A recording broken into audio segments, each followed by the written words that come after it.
அட நம்ம நினைச்சது நடந்துடுமா, சிங்கம் உரும்புற திரும்பிடுமா, ஹே ரெட்ரோ படத்தோடைய ட்ரெய்லர் ரிலீஸ் ஆயிடுச்சு. கொக்காமக்கா பயங்கரமா இருக்கு. ஆக்சுவலா பார்க்கும்போது இப்படி ஒரு ட்ரெய்லரை நான் எதிர்பார்க்கவே இல்லை. ஆக்சுவலா நான் ஒரு பயங்கர ஒரு ரஸ்டியான அந்த டீசர்ல பார்த்துருப்பீங்களா, அந்த மாதிரி ஒரு பயங்கரமான ஒரு கிரிட்டியான போர்ஷன் அந்த மாதிரி தான் இருக்கும்னு சொல்லிட்டு நினைச்சேன். பட் இது வைபா இருக்கு பார்க்கிறதுக்கு. உண்மையிலேயே வந்துட்டு இப்படி ஒரு விஷயத்த நான் எதிர்பார்க்கவே இல்லை. கார்த்திக் சுப்ராஜ் படத்தோட இந்த ட்ரெய்லருடைய டோனே ரொம்ப புதுசாவும் இருக்கு. அதே சமயத்துல ரொம்ப நல்லாவும் இருக்கு. கார்த்திக் சுப்புராஜ் படத்துல கலர் இருக்கிறதுங்கிறது எனக்கு இப்பதான் தெரியுது. அவர் படமே ரொம்ப டார்க்கா அப்படியே நார்மலா இருக்கும். கலர் இருக்காதுன்னு சொல்லல. மேபி இப்ப கார்த்திக் சுப்புராஜ் ஜிகர்தண்டா டபுள் எக்ஸ் எடுத்துக்கிட்டீங்கன்னா அதுல கலர்ஸ் எல்லாம் இருக்கும். பட் எல்லாமே டிஐல ஆட் பண்ண கலர்ஸ். டிஐல ஆட் பண்ற கலர்ஸுக்கும் படத்தோடைய அந்த போர்ஷன்ஸ்ல அந்த செட்டிலேயே வர கலர்னு இருக்குல்ல, கலர்ஃபுல்லான ட்ரெஸ் போடுறது, கலர்ஃபுல்லான செயின் போட்டுக்கிறது, சுத்தி பேனர்ஸ்ல கலர், இந்த மாதிரி கலர்ஸுங்கிறது அவரோட படங்கள்ல ரொம்ப ரொம்ப கம்மி தான். மேக்ஸிமம் இருக்கிறத அப்படியே எடுப்பாரு. ஸோ இந்த மாதிரி விஷயங்கள்லாம் ஆட் ஆனது இன்னுமே இந்த ட்ரெய்லருக்கு இந்த படத்துக்கு ரொம்ப சூப்பரா இருக்கு. இப்ப ஜிகர்தண்டா டபுள் எக்ஸ்லாம் டிஐ மூலியமா நிறைய கலர்ஸ் ஆட் பண்ணிருப்பாங்க. பேட்டையுமே டிஐ மூலியமா கலர்ஸ் ஆட் பண்ணிருப்பாங்க. டோனாலிட்டி அந்த கலர் பேலட் ஆட் பண்ணிருப்பாங்க. பட் திங்ஸ்ல இந்த கலருங்கிறது இந்த ட்ரெய்லர் இந்த படத்துல புதுசா ஆட் ஆயிருக்குங்கிறது ரொம்ப சூப்பரா இருந்துச்சு. அந்த அதுக்கப்புறமா வந்துட்டு சூர்யா சாரோட லுக்ஸ் உண்மையிலேயே வேற லெவல் இருந்துச்சு. இதுவரை நான் பார்த்ததுல ஒரு 4 லுக்குங்கிறது தெரியுது. ஸோ இந்த படத்தோட ஸ்டார்டிங்ல தான் இந்த லுக் வரும்னு சொல்லிட்டு நினைக்கிறேன். ஒரு மஞ்சா கலர் ட்ரெஸ் போட்டிருக்காரு. ஸோ இது வந்துட்டு ஸ்டார்டிங்ல வர மாதிரி இருக்கலாம், ஒரு இன்ட்ரடக்ஷன் மாதிரி தெரியுது. இங்க ஃபைட்டுமே நடக்குது. ஸோ ஏதோ மான் பிரியாணி ரெடி ஆயிட்டு இருக்கு, கொஞ்சம் வெயிட் பண்ணுங்கன்னு சொல்ற மாதிரி இருக்கு. ஸோ எதிராளியோட இடத்துக்கு போயிட்டு அங்கேயே மான் பிரியாணி செஞ்சு சாப்பிட்றாங்க போல இருக்கு. சாப்பிட்டு முடிச்சுட்டு அங்க ஒரு ஃபைட் நடக்குது போல. இந்த ஃபைட்டுங்கிறது இந்த இடத்துல நடக்கிற மாதிரி தெரியுது. இது ரெண்டுத்துமே வேற வேற இடத்துல ட்ரெய்லர்ல காமிச்சிருக்காங்க. அதுக்கப்புறம் பார்த்தா இந்த ஒரு லுக் வந்துட்டு ஹீரோயினை மீட் பண்ற போது வருது. இந்த கோயில நடக்கிறது டீசர்ல பார்த்திருப்பீங்க. இந்த லுக் வந்துட்டு ஒரு நார்மலான ஒரு ஹேர் கட்டிங்கோட இருக்கு. இதுக்கு முன்னாடி இருக்கிற லுக் வந்துட்டு நல்லா முடி வளர்த்துருக்கு, மீசை கொஞ்சம் டிஃப்ரெண்டா இருக்கு. அண்ட் இந்த லுக் வந்துட்டு ஹீரோயினா மேரேஜ் பண்ணதுக்கு அப்புறமா இருக்கிற அந்த ஐலாண்ட் போர்ஷன், ஐலாண்ட்ல ஒரு போர்ஷன் எடுத்துக்கிறதா முன்னாடியே சொல்லிட்டு தான் இருந்தாங்க. அந்த ஐலாண்ட் போர்ஷனுங்கிறது செப்பரேட்டான அவங்களே போய் எடுத்திருக்காங்க. அந்த போர்ஷனுங்கிறது அங்க இவங்க வந்துட்டு இந்த கதை ரீதியாவே ஒரு ஐலாண்ட்ல இவங்க வாழ்ற மாதிரி காட்டுறாங்க போல இருக்கு, கல்யாணம் பண்ணதுக்கு அப்புறமா. அந்த இடத்துல வர போர்ஷன் மாதிரி தெரியுது. கொஞ்சம் முடியெல்லாம் நிறைய விட்டு கொஞ்சம் இன்னும் கொஞ்சம் மாசா இருக்கு இந்த லுக்கு. அண்ட் ஜெயில் போர்ஷன்ல இன்னும் கொஞ்சம் முடி ஜாஸ்தியாவே இருக்கிற மாதிரி காமிச்சிருக்காங்க. அதுக்கப்புறமா இன்னும் வேற என்ன லுக்ஸை ஒழிச்சு வச்சிருக்காங்க அப்படிங்கிறது தெரியல. நம்ம படம் பார்த்தா தெரியும். ஃபங்கினஸ்ங்கிற படம் ஃபுல்லா இந்த ட்ரெய்லர் ஃபுல்லுமே இருந்துச்சு. முக்கியமா ஜெயராம் சார், அதுக்கப்புறம் கருணாகரன் அவங்களோட இந்த கேங்கு, அப்புறம் இந்த நிறைய அந்த கும்பலுக்குள்ள இருக்கிற சில கேரக்டர்ஸ் எல்லாமே கொடுக்குற ரியாக்ஷன் சவுண்ட்ஸ் அதை வச்சு எடிட்டும் பண்ணியிருந்தாங்க. ஏஸ்தட்டிக்னு அந்த மெயினான இந்த வில்லன் மாதிரி ஒரு கேரக்டர், வில்லனாங்கிறது தெரியல, ஒரு ரவுடித்தனமா ஒரு கேரக்டர் உட்காந்துருக்காரு. ஏஸ்தட்டிக்னு சொல்ற அந்த வேர்டை வச்சு 4 இடத்துல இது டிடிஎஸ்ல போட்டு அதை ஒரு வைபாக்கி கொடுக்குற ரியாக்ஷன்ஸ், அடி வாங்கிட்டு உட்காந்துருக்காங்க என்னன்னு தெரியல, ஒரு மாதிரி ரியாக்ஷன் கொடுக்குறாங்க. அண்ட் சூர்யா சார் வந்துட்டு ஒருத்தனை கணத்துல அறையும் போது அவன் ஒரு மாதிரி ரியாக்ஷன் கொடுக்குறான். இதெல்லாத்தையும் சவுண்டா மாத்தி அந்த சவுண்டுக்குள்ள ஒரு மியூசிக் ஆட் பண்ணி ஒரு மாதிரி டிஃபரெண்டா பண்ணியிருந்தாங்க. முக்கியமா ஒரு ஃபங்கினஸ்ங்கிறது இருக்குதான் செஞ்சுது. இந்த ட்ரெய்லர்ல பார்க்கும்போதே வந்துட்டு ஒரு குறிப்பிட்ட இடத்துல ஒரு கேங் வார் அப்படிங்கிறது நடக்குது. ஸோ இதுதான் அவங்களுடைய ஒரு விளையாட்டு மாதிரின்னு வச்சுக்கோங்க, ஒரு ஃபேமிலிக்குள்ள அந்த மாதிரின்னு சொல்லிட்டு நினைக்கிற ஒரு வயலண்டான விளையாட்டு. ஸோ 2 விதமான கலர் ட்ரெஸ் போட்டுட்டு நிக்கிறாங்கல்ல, இவங்களுக்குள்ள ஃபைட் நடந்து அந்த கேங் வாருங்கிறது நடக்கும் போல இருக்கு. ஏதாவது பர்பஸ்க்காக நடக்குதா இல்ல சும்மா இவங்களுக்குள்ள விளையாடுறதா அப்படிங்கிறது தெரியல. அது என்ன மேட்டருங்கிறது தெரியல. வெயிட் பண்ணி பார்க்கலாம். பூஜா வந்துட்டு இந்த படத்துக்கு ஓன் டப்பிங் பண்ணியிருக்காங்க. அவங்க இன்டர்வியூல சொன்ன விஷயம் தான் இது. இந்த ட்ரெய்லர்லயுமே காமிச்சிருக்காங்க. ஸோ டப்பிங் வந்துட்டு ஓரளவுக்கு நல்லாவே இருக்கு. படத்துல இன்னும் கொஞ்சம் இதா இருக்கும்னு சொல்லிருக்கேன். டயலாக்ஸ் ரொம்ப கம்மியாக தான் ட்ரெய்லர்ல காமிச்சிருக்காங்க. டயலாக்ஸ் ரொம்ப கம்மி தான் இருக்கும் அப்படிங்கிறத பூஜாமே மென்ஷன் பண்ணியிருந்தாங்க. இந்த படத்தை பொறுத்தவரை எனக்கு டயலாக்ஸை விட எக்ஸ்பிரஷன்ஸ் தான் ஜாஸ்தி. அந்த ருக்மிணிங்கிற அந்த கேரக்டர் வந்துட்டு பயங்கர எக்ஸ்பிரஷனான ஒரு கேரக்டர் அப்படிங்கிற மாதிரி சொல்லிட்டு இருந்தாங்க. ஸோ படத்துல பார்க்கும்போது நமக்கு தெரியும்னு சொல்லிட்டு நினைக்கிறேன். ஸ்ரேயா அந்த படத்துல ஒரு கேமியோ சாங் ஒன்று அப்பியர் ஆயிருக்காங்க. ஸோ ரீசெண்டான ஒரு இன்டர்வியூல கார்த்திக் சுப்ராஜ் சொல்லியிருந்தாரு. ஸோ அது ஒரு ரூமரா வந்து இருந்துச்சு. அவர்கிட்ட கேட்கும்போது ஸ்ரேயா மேம் இருக்காங்களே அப்படிங்கும்போது ஆமா இருக்காங்கன்னு சொல்லிட்டு ஒத்துக்கிட்டாரு அப்பவே. ஸோ ஸ்ரேயா மேம் ஒரு சாங்க்கு வந்திருக்காங்க. அது எந்த போர்ஷன்ல வரும் அப்படிங்கிறது தெரியல. பார்ப்போம், சாங்க்கு வருவாங்க போல இருக்கு. எல்லாருமே கிரே கேரக்டர்ஸ் தான். யாருமே வந்துட்டு ஹீரோ வில்லன் கிடையாது. மொத்தமா எல்லாருமே கிரே கேரக்டர்ஸ் தான். இந்த ருக்மிணி மட்டும் தான் கொஞ்சம் அப்பாவியா என்னங்கிறது தெரியல. பட் அதுவுமே ஒரு விஷபாட்லா இருக்குமோங்கிற டவுட் வருது. அதுக்கு நான் என்ன மேட்டருங்கிறத பின்னாடி சொல்றேன். ஸோ ஒரு ப்ரொட்டாகனிஸ்ட் கேரக்டர் சூர்யா சார் அப்படின்னா ஒரு ஆன்டகனிஸ்ட் கேரக்டருங்கிறது யாருன்னு தெரியல.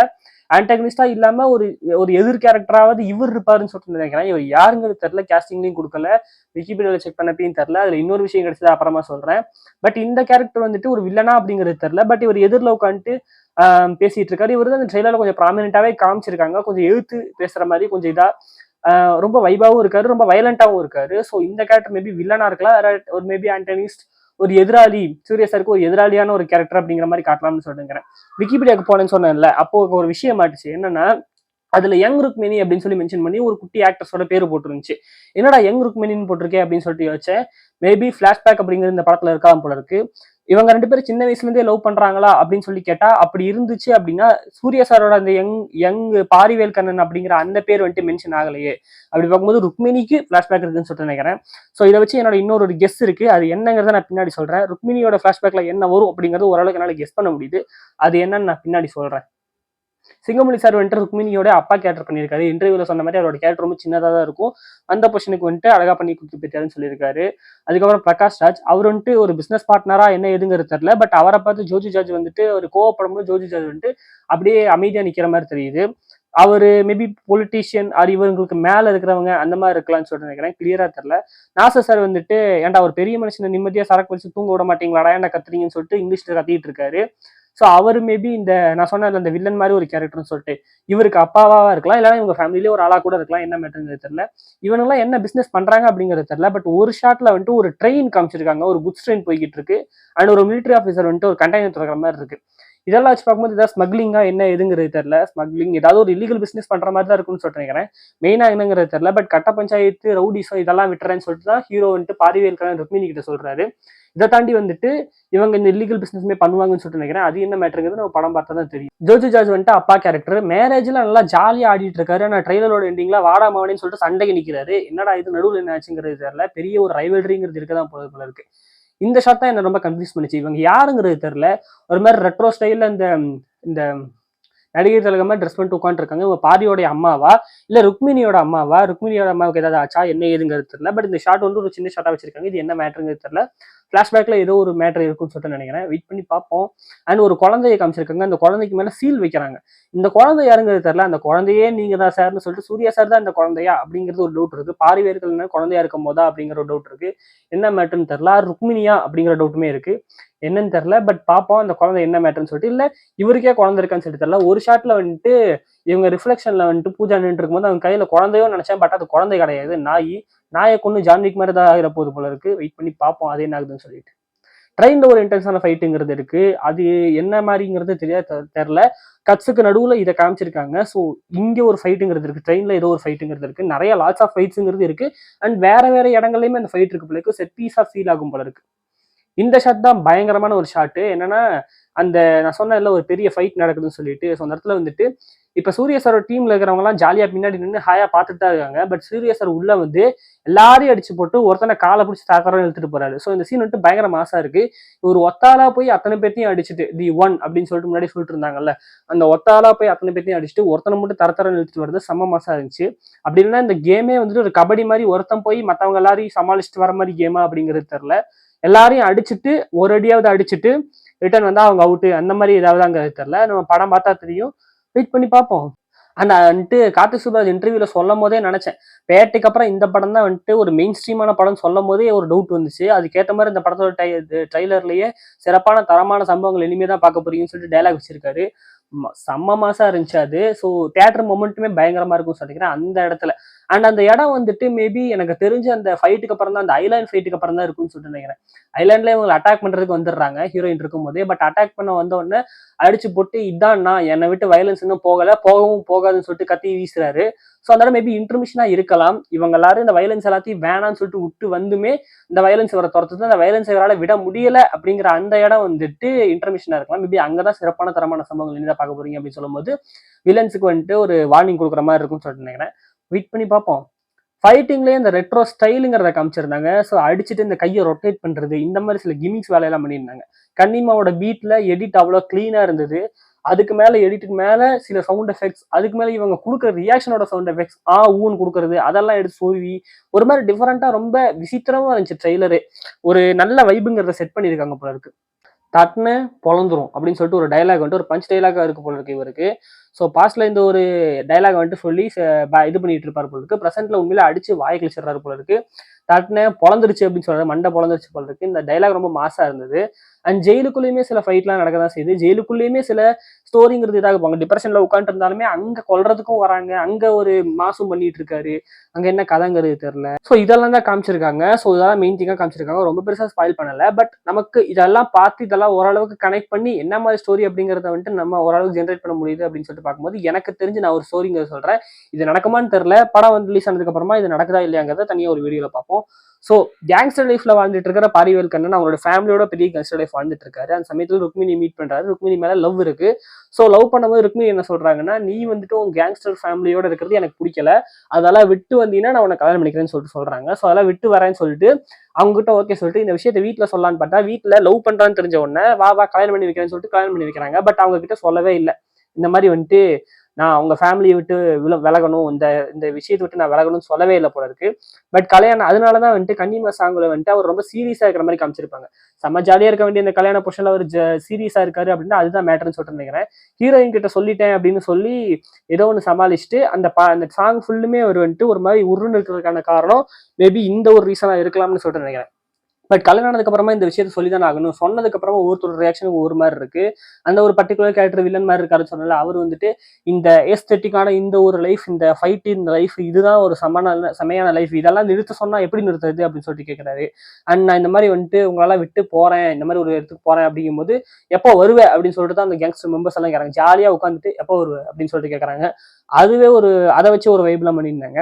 பட் இதுல ஏதோ ஒன்று சமாளிச்சுட்டு இவர் அந்த ஐலாண்டுக்கு போயிடுறாரு. பட் அந்த ஐலாண்ட வந்துட்டு இவங்களை கொல்றதுக்கு அது வராங்க. அது யாருங்கிறது தெரியல. இவங்க தான் கொல்றதுக்கு அனுப்புறாங்களா இல்ல வேற யாராவது ஏதோ ஒண்ணுங்கிறது தெரியல. மேபி மூணாவது ஒரு ஆள் வந்துட்டு ஒரு ஆள் அமிச்சு இந்த மாதிரி ஆளுங்களை அமிச்சு கொல்றதுக்கு அமிச்சுட்டு அதுக்கப்புறம் இது அவங்க அப்பன் தான் செஞ்சான் அப்படிங்கிற மாதிரி அவங்க அப்பா மேல பழிய போட்டு அந்த மாதிரி கூட நடக்கலாம். கார்த்திக் சுப்ராஜ் படங்கள்ல இந்த 3 கேரக்டர்ஸ் வச்சு ஓட்டுறது அப்படிங்கிறது நிறையவே இருக்கு. இவன் அவனை கொண்டா, இவன் இவனை கொண்டா, இவன் இவனை கொண்டான்னு சொல்லிட்டு இந்த மாதிரி சில விஷயங்கள் வந்து கார்த்திக் சுப்ராஜ் படத்துல இருக்கும். அந்த மாதிரி இருக்குமோங்கிற டவுட் வரதான் செய்யுது. அது என்னங்கிறத வெயிட் பண்ணி பார்ப்போம். இதுவரையும் வந்துட்டு நம்மளால கதையை கிராக் பண்ண முடியுது. பட் இதுக்கப்புறம் என்ன நடக்குதுங்கிறது தெரியல. சிறப்பான தரமான சம்பவங்களை இனிமேதான் பார்க்க போறீங்கன்னு சொன்னதுக்கு அப்புறமா இவர் டைரக்டா போய் அட்டாக் பண்றாரு அப்படிங்கிற மாதிரி எடுத்தாலுமே ஜெயில் போர்ஷனுங்கிறது எங்க வருது அப்படிங்கிற டவுட் வரதான் செய்யுது.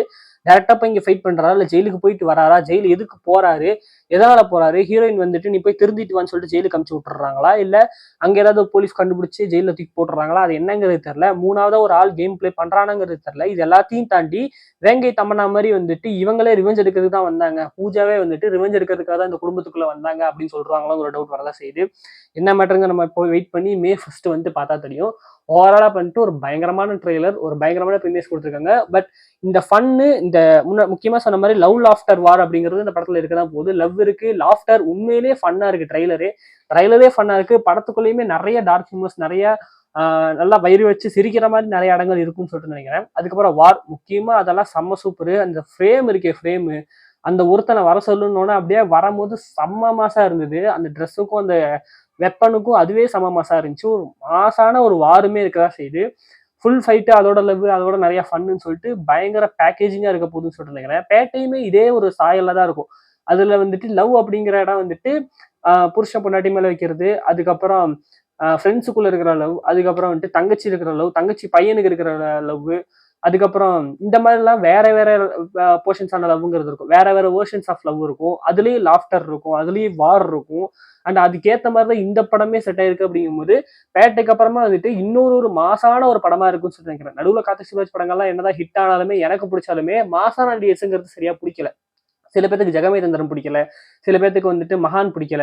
பட் இது எல்லாமே கல்ட் மூவிஸ் தான். பட் இது அதுக்கு வந்துட்டு மெயின் ஸ்ட்ரீம் ஆடியன்ஸுக்கு பெருசா பிடிக்கல. ஜெகமே தந்திரம் வந்துட்டு அவன் இவனை கொள்றான், இவன் இவனை கொள்றான்னு சொல்லிட்டு இருந்தாங்க. மகானுமே அப்படிதான், அவன் இவனை கொள்றான், எனக்கு கதையே புரியல, எனக்கு ஸ்டக் ஆகுது அப்படிலாம் சொல்லிட்டு இருந்தாங்க. பட் அதெல்லாம் தாண்டி இந்த படம் வந்துட்டு அப்படிலாம் இல்லாம ஒரு ஸ்ட்ரெயிட்டாவே ஃபில்மா மாசா பேட்ட மாதிரி ஒரு மிகப்பெரிய ஹிட் ஆகும் அப்படின்னு சொல்லிட்டு நம்புறேன். சுரேஷ் ஒரு கம்பேக்கா இருக்கும்னு சொல்லிட்டு நினைக்கிறேன்.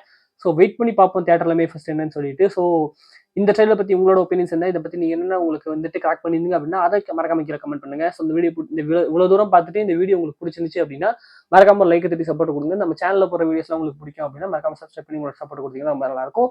ஸோ உங்கள்ட்ட இன்னொரு வந்து பார்க்குறேன். அது வரைக்கும் bye friends, Sundararajan. Good vibes only.